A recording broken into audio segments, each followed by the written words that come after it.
धन्यवाद स्वामीजी.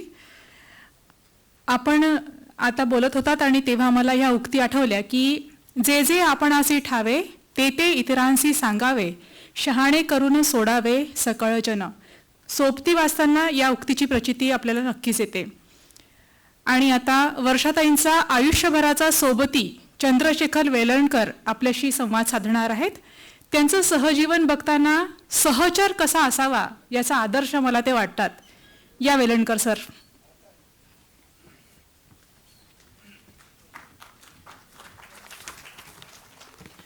तर आजचा आपला कार्यक्रम आहे ना, हा खूप सिम्बॉलिक आहे. लॉंग टर्म जो डिसीज असतो, सुरुवातीला किती लोक ते आपण बघितलं, तर कुठलाही जेव्हा मोठा आजार होतो ना, सुरुवातीला आपल्याबरोबर खूप लोक असतात आणि ॲज टाईम पासेस बाय कमी होतात आणि आय एम शुअर की आणखी एक तास मी पेललं तरी तर कोणी राहणार नाही. तर पॉईंट असा आहे की एक ती प्रोसेस असते आणि त्याला खूप चिकाटीने सामोरं जायचं असतं. तर मी आता खूप जास्त बोलणार नाही, पुस्तकाबद्दल तर बोललं आहे. तर आदरणीय सगळे मंचावर विराजमान लोक आहेत त्याचं मी आभार मानतो. आणि या पुस्तकाबद्दल मी एवढंच सांगू इच्छितो आत्ता की तुम्ही ते जरूर घ्या, अभिप्राय कळवा. आणि त्याहीपेक्षा महत्त्वाचं म्हणजे की ज्या लोकांना शक्य असेल त्यांनी जितक्या जास्त आपल्याला कॉपीज घेता येतील, 1, 2, 5, 10, 15, 50, 100 पुण्याला घेतात, त्यामुळे नागपूरला 100पेक्षा जास्त घेतील आय एम शुअर. तर त्यागून जे हॉस्पिटल्स असतात, कुठलंही हॉस्पिटल नागपुरातलं, त्यातल्या चॅरिटी डिपार्टमेंटला जायचं आणि जे गरजू लोक असतील त्या पेशंटला ते पुस्तक द्यायचं. आणि देताना मात्र त्याच्यावर लिहायला विसरायचं नाही की अमुक अमुक व्यक्तीकडून सप्रेम, कारण असं पण होतं की ते पुस्तक लोकांना आणखी कोणाला देऊन टाकतात, अशा पण घटना होतात. त्यामुळे पुस्तक देताना ते एक करा, हे महत्त्वाचं सांगायचं आहे. आत्ता मला याबद्दल आपल्या सोबती हा जो कन्सेप्ट आहे त्याच्याबद्दल बोलायचं आहे. पुस्तकाबद्दल मी बोलणार नाही. तर सोबतीच का म्हणतो आपण, म्हणजे सोबती शब्द मी का वापरतो, तर युजली काय होतं की जो रुग्णांची काळजी घेत असतो मुख्यत्वे, तर त्यांना आपण मराठीत काळजीवाहक म्हणतात किंवा इंग्रजी शब्दावरून तो आला असेल केअर गिव्हर, केअरटेकर असं. तर काळजीवाहक शब्द मी युजली वापरत नाही. त्याचं कारण हे असतं की काळजीवाहक असताना म्हणजे कसं असतं की कोणीतरी माझी काळजी घेतोय किंवा कोणाला तरी माझी काळजी घ्यावी लागते, मी कोणाचं तरी काळजीचं कारण झालं आहे, ते आपल्यापैकी कोणालाच आवडणार नाही असं होणं. तर साहजिक असं इतर कोणालाही आवडणार नाही. दुसरं काय होतं की काळजी वाहक म्हणतो, तर म्हणजे मी काहीतरी वाहतोय, ओझं आहे, बर्डन आहे, असा त्यातला भाव जातो. तर म्हणून काळजीवाहक शब्द हा मी ॲब्सोल्युटली टाळतो. तर त्यानंतर मग आणखी काही काही शब्द डोक्यात आले, जसं की आम्हाला म्हणतात की तुम्ही रुग्णांना मार्गदर्शन करता किंवा समुपदेशन करता. तर मार्गदर्शक असं मला एक डोक्यात शब्द आला की आपण असं म्हणू शकतो का. पण मार्गदर्शकमध्ये कसं असते की मार्गदर्शक हा नेहमी एक स्टेप आपल्यापेक्षा वरती असतो ऑब्व्हियसली, कारण त्याला तिथनं जो मार्ग दिसत असतो तो लोकांना सांगतो की दिस इज द वे, या मार्गाने तुम्ही जा. तर त्यात एक थोडीशी सुपिरियरिटीची फिलिंग असतं. तर त्यामुळे मार्गदर्शक हा शब्द मी वापरला नाही. मग पाठीराखा या शब्दाचा एक विचार केला. पाठीराखा मागे असतो आपल्या, पण तो पाठराखण करतो असं आपण म्हणतो. पाठराखण म्हणजे काय, तो प्रोटेक्टर असतो. भिवू नको, मी तुझ्या पाठीशी आहे, तर आय एम प्रोटेक्टिंग यू. तर प्रोटेक्ट मी केव्हा करणार तुम्हाला, if I am more powerful than you. तर त्यामध्ये तो पण भाव येतो. मग पाठीराखा म्हणजे की ॲब्सोल्युटली तो जास्त पॉवरफुल असेल तरच तो रक्षण करणार, म्हटलं पाठीराखा पण नको. मग मित्र म्हणजे जर स्त्री असेल तर रुग्णसखी, पुरुष असेल तर रुग्णसखा, म्हटलं असं शब्द वापरावा का. पण मग विचार केला की मैत्री ही नेहमी म्युच्युअल असते, दोन्ही साईडने असते. तर समजा तुम्ही आणि मी मित्र आहोत, तर कालांतराने मला विस्मरण झालं, तर माझ्या दृष्टीने तुम्ही कोणीच मित्र नसता, पण तरी पण तुमच्या दृष्टीने तुम्ही माझी सोबत करू शकता. त्यामुळे मी सोबती हा शब्द पर्टिक्युलरली निवडला, कारण सोबती तुमच्या मागे पण नसतो, पुढे पण नसतो. He is by your side all the time. सतत तुमच्याबरोबर तो जात असतो. आणि महत्त्वाचा भाग काय असतो की त्याच्यामध्ये सोबती मध्ये तो प्रत्येक वेळेला करतो का असं नाही, काहीच करत नाही. कधी कधी तो सल्लाही देत नाही, बोलतही नाही, तो पैशाची मदत करण्याची क्षमता त्याची नसते, पण he is just there by your side. He or she just being there makes a world of difference. हे मी तुम्हाला माझ्या अनुभवातून सांगू शकतो. आणि सोबती आणि ज्याच्या पण सोबत करतो तो, ही गिव्ह अँड टेक रिलेशनशिप असते. दोघंही एकमेकांना एनर्जी देतही असतात, त्यांच्यापासून एनर्जी घेतही असतात, कारण प्रत्येक दिवस सारखा नसतो. तर बऱ्याचदा असं होतं की एखाद्या वेळेला सोबती पण डिप्रेस्ड असतो, आर्थिक चणचण असते, डाऊन वाटत असतं. तर त्यावेळेला मग तो ज्या माणसाची आपण सोबत करतोय, ज्या व्यक्तीची, त्याच्याकडनं पण आपण एनर्जी घेतो. मग आपण विचार करतो बऱ्याचदा की ही व्यक्ती इतक्या त्रासातनं जाते आहे, फिजिकल पेनमधून जाते आणि मला काही धाड बदली नाही आहे. तर त्यामुळे मग त्यातनं पण आपल्याला एनर्जी मिळते. म्हणून सोबती या शब्दावर मी भर देतो. तर मला सोबती या शब्दाबद्दल इथे आता बोलायचं आहे, पुस्तकाबद्दल बोलणार नाही. तर आपले जे पुस्तक प्रकल्पाचं उदाहरण आहे, तर हे सोबती या कॉन्सेप्टचं एक्सलंट उदाहरण आहे. ज्यावेळेला मी पुस्तक ते लिहून पूर्ण केलं, मी सोबती अनुभवावर आधारित पुस्तक आहे, तर त्यावेळेला सुश्रुत कुलकर्णी, अमलदास बुक्सचे, तर ते आमच्या सोबतीला आले सगळ्यात पहिल्यांदा. हे पुस्तक प्रकाशित करायचं होतं.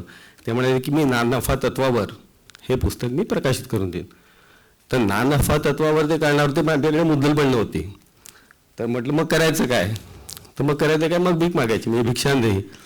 तर मग त्याला पहिल्यांदा जे मराठी पुस्तक होतं, तर माझे 2 भाऊ, नितीन वेलणकर पुण्याचा, मनीष वेलणकर, आणि माझी एक बहीण आहे स्वाती पालकर. तर त्यांनी मला पैसे दिले पहिल्यात, आणि त्यातनं पहिलं पुस्तक ते आम्ही छापू शकलो. आणखी बऱ्याच लोकांचे त्यात कॉन्ट्रीब्युशन झाले. एक शरद तळडे नावाचे पेंटर आहेत, त्यांनी त्यांचं एक पेंटिंग आमच्या मुखपृष्ठाला वापरायला परवानगी दिली. माझा टाइम्स ऑफ इंडियाचा एक सिनियर ग्राफिक डिझायनर आहे प्रशांत लोहार, त्यांनी कव्हर पेज डिझाईन केलं. आणि आम्ही पुण्यात ज्यावेळेला पुस्तकाचं प्रकाशन झालं, तर त्याला कोहिनूर मंगल कार्यालय नावाचं एक कार्यालय आहे, अपमार्केट ॲड्रेस आहे पुण्याचा. तर प्रभात रस्ता एरंडवणे असा ॲड्रेस असलेलं. तर ज्यावेळेला मी नेमकं कार्यक्रमाची कन्सेप्ट वाचली आणि त्यांना सांगितलं की कसला कार्यक्रम आहे, तर ते म्हणाले की मी तुमच्याकडनं आमच्या हॉलचं भाडं आहे ते घेणार नाही. सेम अनुभव आम्हाला पर्सिस्टंट फाउंडेशनकडनं आला. ज्यावेळेला आम्ही सांगितलं की आम्हाला हा कार्यक्रम घ्यायचा आहे, तर त्यांनी एकही पैसा न घेता आमच्याकडनं हे त्यांनी उपलब्ध करून दिलं आमच्याकरता. ज्यावेळेला ते इंग्रजीत आणायचं ठरलं, तर राजू कोर्ती, जे माझे सिनियर होते इंडियन एक्सप्रेसला, त्यांनी कुठलीही अपेक्षा न बाळगता त्याचं भाषांतर करून दिलं. आणि त्यानंतर मग ते कंपॅनियन पूर्ण झाल्यानंतर स्पेसवूडचे को फाउंडर विवेक देशपांडे, त्यांनी हे इंग्रजी पुस्तक कंपॅनियन स्पॉन्सर केलं. आणि मग त्यानंतर स्त्री शिक्षण प्रसारक मंडळाचे अध्यक्ष रविदादा फडणीस, मग त्यांनी नितीनजींकडे या कार्यक्रमाला येण्याबद्दल आमच्या वतीने शब्द टाकला. आणि त्यामुळे नितीनजी मग कार्यक्रमाला आले. तर हे असे जे सोबती असतात, ऑल द वे थ्रू ते तुमची कुठल्या ना कुठल्या प्रकारे मदत करू शकतात. तर हा जो कन्सेप्ट आहे, त्याच्याशी रिलेटेड 2 व्यक्तींचे फोटो इथे आपण लावलेले आहेत. तर मला त्यातनं सांगायचं की हे जे स्पिरिट आहे कंपॅनियनशिपचं, सोबती असण्याचं, त्याला रिप्रेझेंट करणाऱ्या त्या 2 व्यक्ती होत्या आमच्या आयुष्यातल्या. त्यातला एक जो फोटो आहे ते मधुसूदन वेलणकर. तर ते मधु काका म्हणायचो मी त्याला. तर ज्यावेळेला माझ्या वडिलांचं सडनली मॅसिव्ह कार्डियक अटॅकमुळे निधन झालं, तर त्यावेळेला मी सेकंड इयरला होतो. तर त्यावेळेला मधु काका खूप सॉलिडली आमच्या पाठीशी भरायला, माझ्या आणि आईच्या, एक स्ट्रगलचा पिरियड होता. तर त्यावेळेला तो कंटिन्युअसली माझ्यासोबत असायचा.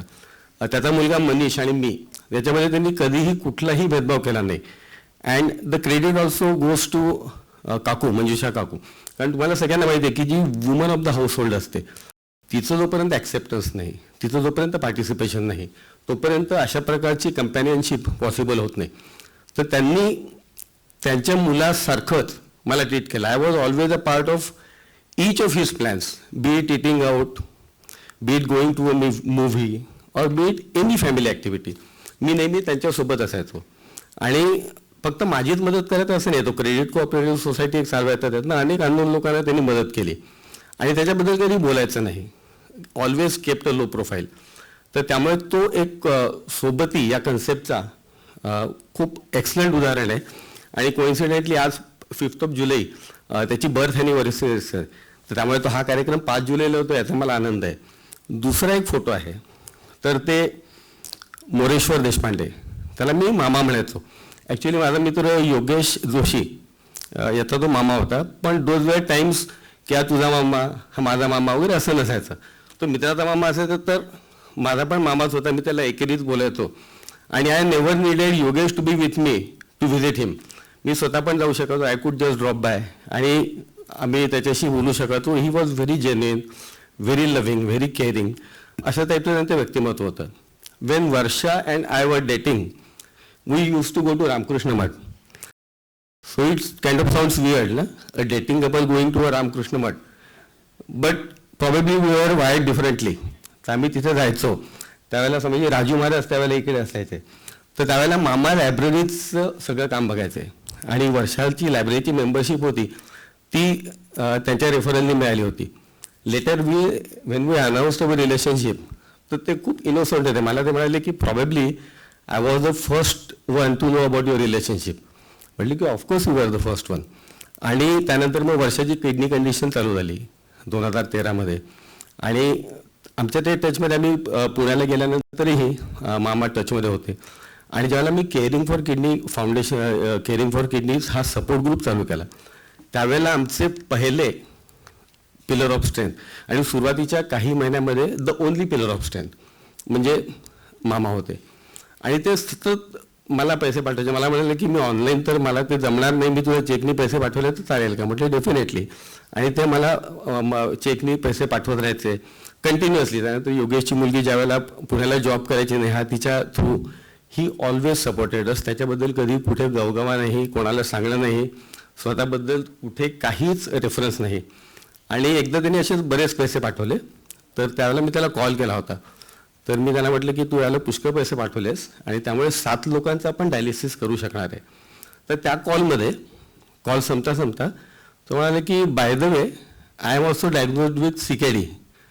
तर म्हटलं की अरे बापरे, तू असा पासिंग रेफरन्स म्हणतोय जस्ट लाईक दॅट. तर मग त्यांनी सांगितलं की हो, स्टेज 2 स्टेज 3 मधलं CKD आहे, पण मी काळजी घेतो आहे आणि ट्रीटमेंट पण चांगली चालू आहे. मग तो वर्षाशी पण बोलत आहे डाएटबद्दल वगैरे. तर मला सांगायचं काय आहे की स्वतःबद्दल these 2 people ज्यांना मी बघितलं माझ्या आयुष्यामध्ये, they always put their loved one first and took a back seat. कधीही स्वतःबद्दल बोलायचं नाही. ते अनेक लोक तुम्हाला मिळतील की यांनी आम्हाला मदत केली, स्वतः त्यांनी कधीच कोणाबद्दल असं मी मदत करतोय ही भावना त्यांच्यात तर कधीच आली नाही. That is the spirit of companionship. तर असे लोक आपल्याला जास्तीत जास्त हवे आहेत, who put others ahead of themselves. आपली सोबतीची ती पुस्तकात टॅगलाईनच आहे की आपल्या प्रियजनांना जो प्रिफर करतो, आपल्यापेक्षा पहिल्यांदा त्यांना स्थान देतो, तो खरा सोबती असतो. तर पुष्कळ आपल्याला असं वाटतं की पैशाची गरज असते लोकांना, नसतं ॲब्सोल्युटली. माझ्या अनुभवातून मी सांगू शकतो तुम्हाला गेल्या 12-13 वर्षातनं की even poorest of the poor person does not need your money. त्यांना फक्त अटेन्शन पाहिजे असतं, केअर पाहिजे असतं. मी असे अनेक लोक पाहिले आहेत पुण्यात. एक इतक्या वर्ष जे स्वतः खूप कसाबसा संसाराचा काळा रेटत असतात, पण ते मदत करत असतात दुसऱ्यांना. एक पुण्याच्या एक डायलिसिस सेंटरला जिथे आम्ही काम करतो अजूनही, तिथे एक बाई याच्यात, ते पुण्याला ना मावशी म्हणतात. आपल्या इथे जसं घरकाम करणाऱ्या बाई असतात, धुणं भांडी करणाऱ्या वगैरे, त्यांना काही इंजेक्शन्स, औषधं गव्हर्नमेंट स्कीमच्या अंडर मिळायचे. तर महिन्याला त्यांना 4 इंजेक्शन्स मिळतात हिमोग्लोबिनचे. हिमोग्लोबिनचं जे इंजेक्शन असतं त्याची किंमत 2,000 पासून तर 3,000 पर्यंत डिपेंडिंग ऑन कंपनी वेगवेगळी असते. तर त्यांना 4 इंजेक्शन्स मिळायचे म्हणजे 10,000 रुपयाचे. आणि remember, she was a poor woman who was struggling to meet both ends meet. तर तिने मला ती इंजेक्शन आणून द्यायची. तर तिच्या नवऱ्याला ते लागायचे नाहीत. त्यांनी पण मला खूप आश्चर्य वाटायचं. अनेक लोक अनेक प्रकारचे सप्लिमेंट्स घेतात हिमोग्लोबिन वाढायला. त्यांचं हिमोग्लोबिन गळलेलंच असतं, पण तो चटणी भाकर खाणारा माणूस होता, त्याचं हिमोग्लोबिन नेहमी हाय असायचं. तर ती मला इंजेक्शन्स आणून द्यायची. साधारण 10,000 रुपये त्याची किंमत असेल. आणि मी असे पण लोक बघितले आहेत, ट्रस्ट मी, की जे सुखवस्तू असतात. प्रत्येक माणूस असा नसतो सुखवस्तू, पण असे असतात जे माझ्याकडनं म्हणायचे की हे मला विकून देता का, जरा कोणी मिळेल गिराईक तर बघा ना. तर तुम्ही एवढे वेल ऑफ आहात. पण ते लोक तसे इंजेक्शन मग दुसरीकडे विकायचे. पण ही बाई दरमहा ते इंजेक्शन 10,000 रुपये आणून द्यायची. तर मी त्यांना म्हटलं की मावशी, तुम्ही स्वतः का नाही एक दिवस सेवाभवनला आणि ते गरीब लोकांना का देत नाहीत? तर त्यांचं जे वाक्य होतं, तर ते माझ्या इथे आणि इथे दोन्ही, आय एम सॉरी, इथे आणि इथे दोन्हीकडे असं गेलं. त्या म्हणाले की कुठल्याही गरीब व्यक्तीला त्याच्या गरिबीची जाणीव करून कधीही मदत करायची नसते. आणि हे कोण म्हणत होतं की a person who was struggling आणि त्यांचं खूप कसंबसं कष्टाने त्यांचं सगळं जीवन चालू होतं. तर हे जे स्पिरिट असतं कंपॅनियनशिप सोबतीचं, हा कार्यक्रम पण आज त्याचंच उदाहरण आहे.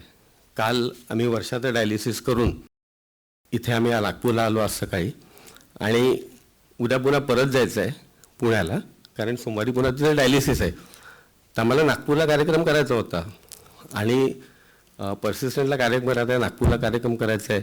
आम्ही वेळेवर येऊ कार्यक्रमाच्या दिवशी आणि एक पैसा पण खर्च करणार नाही असं कुठे होतं का? पण असं शक्य होतं ज्यावेळेला तुमची सोबत चांगली असते. तर जसं मी सांगितलं की पर्सिस्टंटनी आम्हाला हॉल उपलब्ध करून दिला, तसंच हा कार्यक्रमाचं सिंगल हँडेडली वर्षात आणि माझा मित्र आणि जो मठाचा न्यूज एडिटर पण आहे मनोज मोहिते, तर त्यांनी हे सिंगल हँडेडली काम केलं. मी नुसता पाहुण्यासारखा आलो आणि सरळ इथे आलो. मला कुठल्याही एकाही गोष्टीत इथलं लक्ष घालावं लागलं नाही. हे सगळं मनोजनी केलं. त्यानंतर माझा भाऊ रविदादा गुप्ते, आता तुम्ही बघितलं असेल तो फोटो काढतोय, त्यांनी फोटोग्राफी व्हिडिओग्राफीसाठी आमची सोबत केली. त्यानंतर आत्ता ज्या आपल्या सूत्रसंचालन करतात आहेत आपल्या भंडाऱ्याच्या वीणा डोंगरबाग, त्यांनी सूत्रसंचालन करायला संमती दर्शवली आणि त्या म्हणाले की हो मी येईन आणि सूत्रसंचालन करेन. त्यानंतर आमचे काही पत्रकार मित्र आहेत, धर्मेंद्र जोरे, शिरीष बोरकर, नितीन नायगावकर, संजय देशमुख, विकास वैद्य आणि मनोज स्वतः. त्यानंतर आमच्या पत्रकार मैत्रिणी आहेत स्नेहलता श्रीवास्तव, वर्षा बसू, मैथिली बिस्ने, या सगळ्यांनी आमची सोबत केलेली आहे. आणि यातनं मला एवढंच सांगायचं आहे की जर आपल्याला आपली इंटेन्शन प्युअर असेल आणि आपल्याला खरंच जेन्युइनली काय करायचं असेल तर तुम्हाला you will always get help. आणि कोणालाच तुमचा पैसा नको असतो, कोणालाच तुमची वेल्थ नको असते. Everyone needs is your attention, your care and your love. एवढंच मला सांगायचं आहे. तर आता हे सगळे सोबती आहेत असं मी समजतो, म्हणजे गेलेले सोबती नाही आहे असं मला म्हणायचं नाही आहे, पण I can bank on you guys असं मला वाटतं. तर तुम्ही आज इकडे आलात तर मला आभार असं शब्द वापरायचा नाही स्वामीजी, तुम्ही आपुलकीने आलात. कारण ज्या क्षणी आम्ही सोबती ही कन्सेप्ट सांगितली स्वामीजींना पण आणि राहुल पांडे सरांना पण की काय आहे सोबती काय आहे आणि आम्हाला काय करू आम्ही इच्छितो, तर त्यांनी लगेचच या कार्यक्रमाला याचं मान्य केलं. सुश्रुत सर तुमची मदत आहेच. हे पुस्तक आपण इंग्रजीत हिंदीत साथी या नावाने करतो आहे, तर ते आपण करू, भोपाळला करू मे बी, चालेल. तर तुम्ही सगळेजण आलात आमच्यावरच्या प्रेमाखातर, तर मी आभार कोणाचेच मानणार नाही, आभार असं म्हणणार नाही. तुम्ही प्रेमाखातर आलात. मला एवढंच म्हणायचं की जसं आमचं ईच वन रिच वन हे ब्रीदवाक्य आहे, तुमच्यापैकी प्रत्येकाने एका माणसाला मदत करा. ती पैशाची नसतेच जसं वर्षाने सांगितलं, तर कुठल्याही प्रकारे तुम्ही त्यांना मदत करा. कारण मी पुन्हा एकदा सांगतो की all people need is not your money, is not your wealth, it is your love, care, affection. तर एवढं सांगून मी तुमची सगळ्यांची रजा घेतो. And thank you so much for showing up here and staying back. So I love you all. Thank you.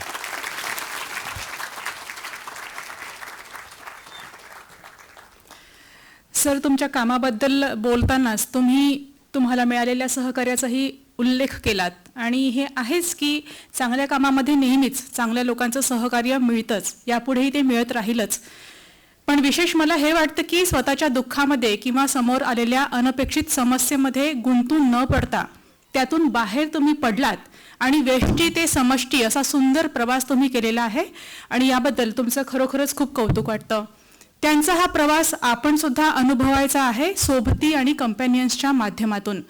आज पुस्तक प्रकाशन दिनाचं औचित्य साधून कंपॅनियन्स आणि सोबती ही दोन्ही पुस्तकं आपण 20% सवलतीच्या दरात विकत घेऊ शकता. कंपॅनियन्स 250 रुपयांऐवजी 200 रुपयांना आणि सोबती 200 रुपयांऐवजी 160 रुपयांना आपण विकत घेऊ शकता. चंद्रशेखर वेलणकर यांनी विनंती केल्याप्रमाणे तुम्हाला शक्य असतील तितक्या अतिरिक्त प्रती विकत घेऊन त्या आपण गरजू रुग्णांपर्यंत पोहोचवू शकता.